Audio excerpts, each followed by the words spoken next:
Halo semuanya.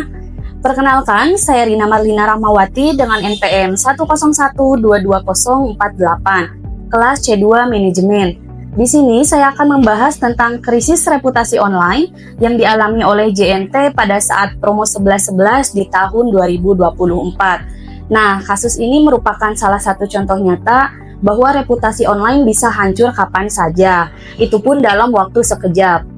Bukan hanya karena kesalahan teknis, tetapi juga bagaimana cara perusahaan merespon keluhan pelanggan secara cepat di era digital ini. Sebelum krisis ini terjadi, JNT dikenal luas sebagai salah satu jasa ekspedisi yang terpercaya di Indonesia.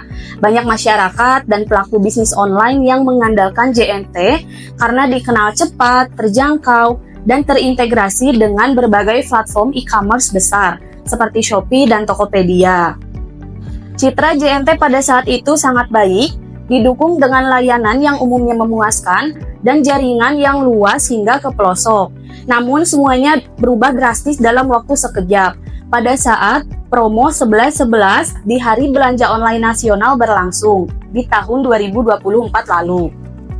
Jumlah pesanan meningkat drastis pada saat itu, tetapi JNT tampak tidak siap menghadapinya. Gudang penyortiran mengalami overload, terus paket menumpuk sehingga tidak bisa dikirimkan dengan tepat waktu, dan yang lebih parahnya, sistem pelacakan tidak menunjukkan perkembangan sama sekali, membuat para pelanggan merasa khawatir dan cemas, sehingga mereka berpikiran bahwa paketnya akan hilang dan tidak akan sampai ke rumah. Di tengah situasi tersebut, pelanggan mulai menyuarakan keluhan mereka di sosial media. Banyak foto, video, dan cerita dari kurir yang menunjukkan betapa kacaunya pengiriman JNT pada saat itu. Ada kurir yang mengeluhkan beban kerja yang berlebihan, dan ada juga pelanggan yang mengaku bahwa mereka tidak menerima balasan sama sekali dari pihak customer service JNT. Media sosial pun dibanjiri dengan tagar seperti JNT telat, paket saya mana, dan yang memperburuk keadaan pada saat itu adalah JNT terlambat merespon keluhan pelanggan. Dalam 2 hari pertama, JNT memilih diam, tidak memunculkan klarifikasi sama sekali di sosial media. Padahal dalam dunia digital, 2 hari merupakan waktu yang sangat panjang. Publik mulai membentuk opini, bahkan muncul tuduhan bahwa JNT memiliki masalah internal yang serius, sehingga mereka tidak mampu menangani promo besar seperti ini. Setelah tekanan publik semakin besar, barulah JNT memberikan respon terhadap keluhan pelanggan. Mereka memberikan klarifikasi di Instagram pada tanggal 13 November tahun 2024. Isinya menyebutkan bahwa keterlambatan terjadi akibat volume pengiriman yang sangat tinggi, dan mereka sedang berusaha untuk menyelesaikan masalah tersebut dengan menambah jam kerja dan tenaga sortir. Selain itu, mereka juga melakukan live streaming agar pelanggan bisa melihat secara langsung kondisi gudang pada saat itu, sehingga terjadinya transparansi. Namun sangat disayangkan, klarifikasi yang mereka unggah di sosial media Instagram kini telah dihapus, menunjukkan kesan bahwa mereka tidak ingin publik mengingat kejadian tersebut dan melupakannya begitu saja.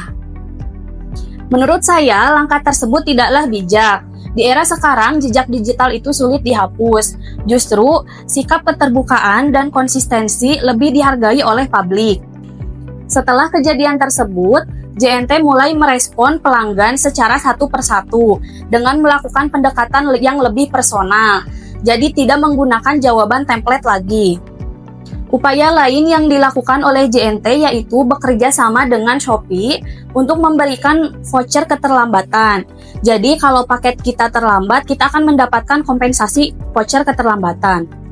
Hal ini menunjukkan bahwa meskipun terlambat, mereka bertanggung jawab untuk meredam krisis tersebut.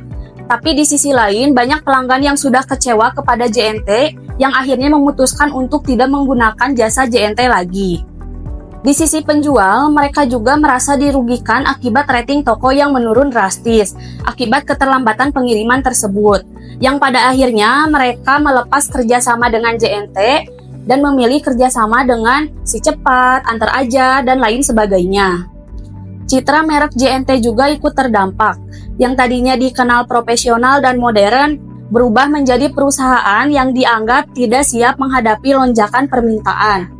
Strategi respon yang dilakukan oleh JNT merupakan sebuah itikat baik, tapi karena dilakukannya terlambat, hasilnya jadi tidak maksimal. Dari sudut pandang saya, krisis ini mengingatkan bahwa membangun reputasi membutuhkan waktu yang sangat lama, tetapi menghancurkan sebuah reputasi perusahaan tidak membutuhkan waktu yang lama. Itu bisa hancur dalam waktu sekejap saja. Semoga kejadian ini bisa memberikan pelajaran bagi kita semua. Baik, sekian penjelasan singkat mengenai krisis reputasi online yang dialami oleh JNT pada saat promo 11.11 di tahun 2024. Saya Rina Marlina, pamit undur diri. Terima kasih. Wassalamualaikum warahmatullahi wabarakatuh. Bye-bye.